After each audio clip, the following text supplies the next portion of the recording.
আপনারা সকলেই জানেন আজকে উপজেলা পরিষদের দ্বিতীয় পর্বের নির্বাচন ছিল। 156টি উপজেলা পরিষদের নির্বাচন অনুষ্ঠিত হয়েছে। তার মধ্যে ব্যালটে হয়েছে 132টি আর ইভিএমের মাধ্যমে হয়েছে 24টি। 4টার সময় ভোট শেষ হয়েছে। নির্বাচনে সহিংসতার তেমন কোনো ঘটনা ঘটেনি। হাতাহাতি হয়েছে দু একটা ঘটনা, যেখানে কেউ আহত হয়ে একজন কি দুজন হয়তো হসপিটালে ভর্তি হয়েছে, কিন্তু উল্লেখযোগ্য সহিংসতা হয়নি। নির্বাচনটা মোটামুটি ভালোই শান্তিপূর্ণভাবে অনুষ্ঠিত হয়েছে এবং নির্বাচনে উপস্থিতির যে হার সেটি এ পর্যন্ত আমরা যেটা পেয়েছি এটি 30+ হতে পারে এখন পর্যন্ত। তবে একেবারেই সঠিক নির্ভুল তথ্য হয়তো আপনারা আগামীকাল হয়তো পাবেন। আর আমরা কিন্তু প্রশাসন খুব তৎপর ছিল, পুলিশ তৎপর ছিল, আইন শৃঙ্খলা রক্ষাকারী বাহিনীর তৎপর ছিল। আপনারা জানেন যে এবার প্রতিটি কেন্দ্রে আইন শৃঙ্খলা রক্ষাকারী বাহিনীর সংখ্যা পর্যাপ্ত ছিল, কারণ আমরা স্ট্যাগার্ড ম্যানারে নির্বাচনগুলো অনুষ্ঠান করছি, মোট 4টি পর্বে। সাংবাদিকদের সহযোগিতা পেয়েছি এবং আমরা যেটা সবসময় বলে থাকি, আমরা টিভিতে তাকিয়ে থাকি, আপনারা যে তথ্যগুলো ওখানে দেন সেগুলো আমরা দেখি।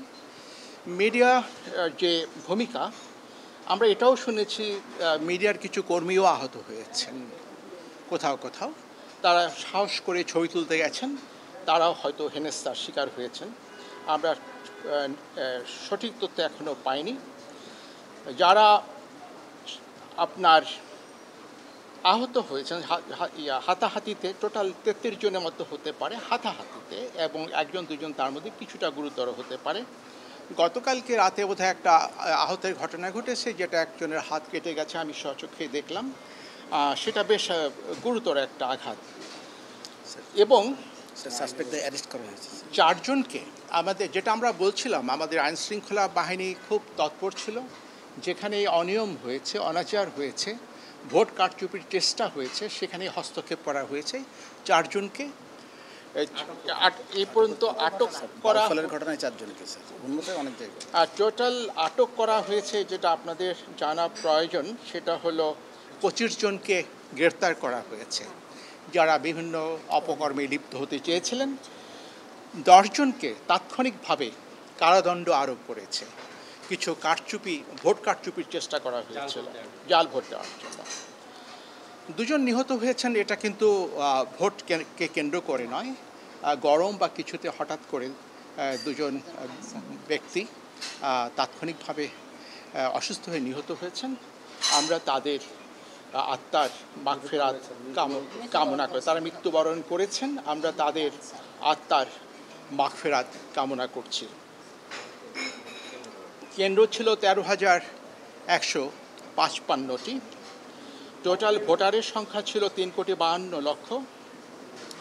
তারপর চেয়ারম্যান পদে প্রার্থিতা করেছেন 603 জন, ভাইস চেয়ারম্যান পদে প্রতিদ্বন্দ্বিতা করেছেন 693 জন, মহিলা ভাইস চেয়ারম্যান পদে প্রতিদ্বন্দ্বিতা করেছেন 528 জন।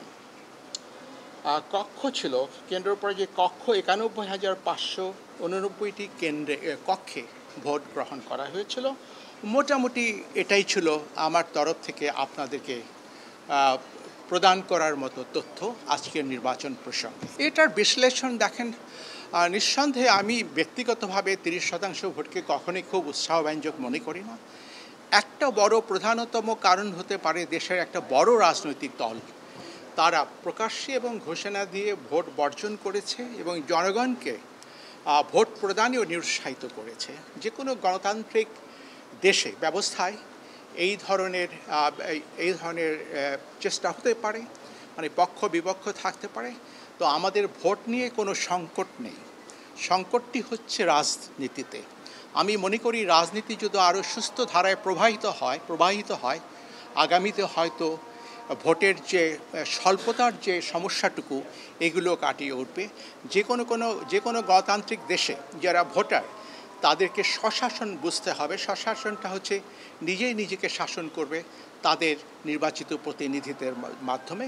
এটা হচ্ছে সচেতনতা, এটাই হচ্ছে গণতন্ত্রের একটি গুরুত্বপূর্ণ শিক্ষা। তো সেদিক থেকে আমরা আশা করি আগামীতে রাজনীতিতে যে সংকটটা রয়েছে সেটা অবশ্যই একটা সময় কাটিয়ে ওঠা যাবে এবং সুস্থ ধারায় দেশের সামগ্রিক রাজনীতি প্রবাহিত হবে, ভোটাররা উৎসাহিত হবে, ভোট আরও উৎসাহব্যঞ্জক পরিবেশে ভোটাররা ভোট কেন্দ্রে আসবেন। জি, এই তথ্য আমাদের কাছে নাই। আপনারা সুস্পষ্টভাবে লিখিতভাবে কোন কেন্দ্রে কি পুলিশ বাধা দিয়েছে না ডিসি সাহেব বাধা দিয়েছে, আমি বলছি এটা বাধা দেবেন। বাংলাদেশ একটা বিস্তৃত জমিন, আপনাদেরকে বলেছি কতটি কেন্দ্রে ভোট হচ্ছে, কতটি কক্ষে ভোট হচ্ছে। কোথাও কোথাও এই ধরনের ঘটনা ঘটতে পারে। আমরা সবসময়, আমি ব্যক্তিগতভাবে আমার সহকর্মীরা, আমরা স্বচ্ছতায় বিশ্বাস করি, ভিজিবিলিটিতে বিশ্বাস করি। আপনারা যতদূর সম্ভব যে কোনো তথ্য যেটা জনগণের কাছে উপস্থাপন করার মতো সাহস করে সেই তথ্যগুলো সংগ্রহ করবেন। আমাদের সাপোর্ট আপনাদের প্রতি থাকবে। যদি এই তথ্যগুলো সঠিক হয়ে থাকে আমরা আমাদের তরফ থেকে দেখব আমরা আপনাদের কোনো উপকারে আমি বলতে পারি খুলনা এবং বরিশাল ডিভিশনে একজন সাংবাদিককে বাধা দেওয়া হয়নি, তারা নির্বিঘ্নে নির্দ্বিধায় সুন্দর করে করা হয়েছে। কমিশন থেকে কোনো নির্দেশ হয়নি। শোনেন, এটা বিভিন্ন মুন্সিগঞ্জেরটা আপনার তানিয়াকে বাধা দেওয়া হয়েছিল, সাথে সাথে এটা ইনফরমেশন আসার সাথে ডিসি সাহেবের সাথে আমি কথা বলেছি এবং সাথে সাথেই তানিয়াকে ঢুকতে দেওয়া হয়েছে। এই ধরনের দুই চারটা আমি শেষ করে দিচ্ছি। এটাও কিন্তু তাদের নিরাপত্তার জন্য এটাও কিন্তু দু চারটা বিচ্ছিন্ন ঘটনা ঘটে থাকতে পারে, ওই জন্য আমরা দুঃখিত। কিন্তু মনে রাখবেন আমাদের সাপোর্ট আপনাদের প্রতি, মিডিয়ার প্রতি থাকবে। আমরা আপনাদের যে নিরাপত্তার জন্য আইনেও বিধান করেছি যাতে আপনারা স্বাধীনভাবে দায়িত্ব পালন করতে পারেন। ধন্যবাদ।